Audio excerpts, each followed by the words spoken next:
अस्सलाम वालेकुम प्यारे बच्चों, कैसे हैं आप सब। उम्मीद है कि आप सब लोग खैर आफ़ियत से होंगे। अल्लाह ताला से दुआ है कि वो हमारे प्यारे बच्चों को खैर आफ़ियत से रखें, अपने हिफ्ज़-ओ-अमान में रखें, आमीन।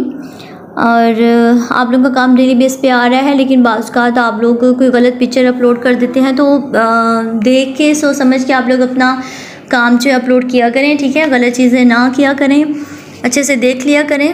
तो चलें अब हम अपने आज के काम की तरफ बढ़ते हैं कि आज हमने क्या करना है, ठीक है जी बच्चों। 27 अगस्त में हमारे SLO को देखिए, कौन सा आज हमारा SLO है कि गिरोही कामों में शमूलियत इख्तियार कर सकें और ज़िम्मेदारी को बेहतर अंदाज में अदा कर सकें। हाँ जी, तो 27/8 की डेट लगा लीजिए बच्चों। वही वाला हमारा चैप्टर चल रहा है। पेज नंबर 66 पे आ जाइए। पेज नंबर 66 पे ये जितनी रीडिंग रहती है यहाँ से लेके यहाँ तक आप मुकम्मल इसकी डेट लगा लें। और ये देखें पढ़ने के दौरान में जो दोनों सवाल हैं उन पर भी डेट लगा लीजिए, ठीक है।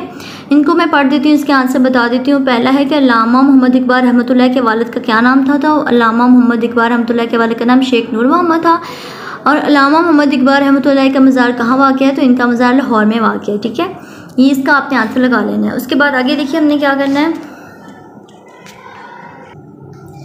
आगे नेक्स्ट पेज है, पेज नंबर 67 है, 67 है। इस पूरे पेज पे आप डेट लगा लेंगे। देखिए सवाल नंबर 1 पे डेट लगा लें। सवाल नंबर 1 जो है वो आपका होमवर्क भी है, इसको आपने होमवर्क में भी करना है। उसके बाद सवाल नंबर 2 पे आ जाइए, ठीक है। सवाल नंबर 2 है, सबक के मुताबिक उस जवाब में रंग भर कर जुमले मुकम्मल करें। आपने रंग भर देने हैं, मैंने इनको टिक कर दिया है ताकि आपको पता चले कि यहाँ पे कौन सी डेट लिखी हुई है, इसलिए मैंने इसमें कलर नहीं किए हैं। अल्लामा मोहम्मद इकबाल रहमतुल्लाह अलैह पैदा हुए इनमें से जो दुरुस्त ऑप्शन है वो है 9 नवंबर 1877, ठीक है। लोग हाथ उठा कर डैश को पकड़ने की कोशिश कर रहे थे, कबूतर को। अल्लामा मोहम्मद इकबाल रहमतुल्लाह ने इब्तदाई तालीम डैश से हासिल की, सियालकोट से। आला तालीम हासिल करने के बाद अल्लामा मोहम्मद इकबाल रहमतुल्लाह अलैह डैश में वतन तशरीफ़ लाए, 1908 में वतन तशरीफ़ लाए थे, ठीक है। अल्लामा मोहम्मद इकबाल रहमतुल्लाह का मज़ार डैश में है, लाहौर में है। उसके बाद सवाल नंबर 2 देखिए, 3 देखिए क्या है कि सबक के मुताबिक 10 जवाब के लिए दायरा लगाएं। अल्लामा मोहम्मद इकबाल रहमतुल्लाह के वालिद का नाम था शेख नूर मोहम्मद, ठीक है। मैंने आपको पीछे भी बताया कि उनके वालिद का क्या नाम था। आगे हैं देखिए, अल्लामा मोहम्मद इकबाल रहमतुल्लाह पैदा हुए सियालकोट में। अल्लामा मोहम्मद इकबाल रहमतुल्लाह ने मुसलमानों का बेदार किया अपनी शायरी से। मुसलमानों के लिए अलग वतन का तस्वर देने पर अल्लामा मोहम्मद इकबाल को कहते हैं मुसव्विर पाकिस्तान।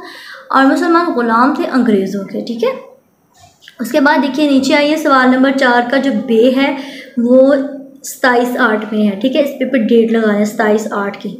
अल्लामा मोहम्मद इकबाल रहमतुल्लाह अलैह ने किन 2 ज़ुबानों में शायरी की, तो इसका जवाब इधर आ जाइए। जो हमारी आज की रीडिंग है ना 27 वाली, उसी में मौजूद है। पहली लाइन ये देखिए, अल्लामा मोहम्मद इकबाल रहमतुल्लाह की शायरी उर्दू और फ़ारसी दोनों ज़ुबानों में है, ठीक है।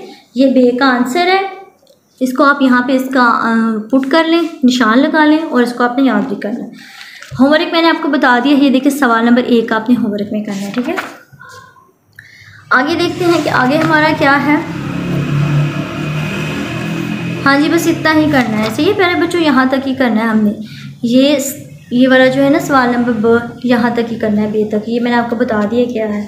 होमवर्क भी मैंने आपको बता दिया, रीडिंग भी बता दी है, ठीक है। काम आपने वक्त पे भेजना है, अच्छा प्यारा काम करना है, ठीक है प्यारे बच्चों, ठीक है। अपना ख्याल रखिएगा।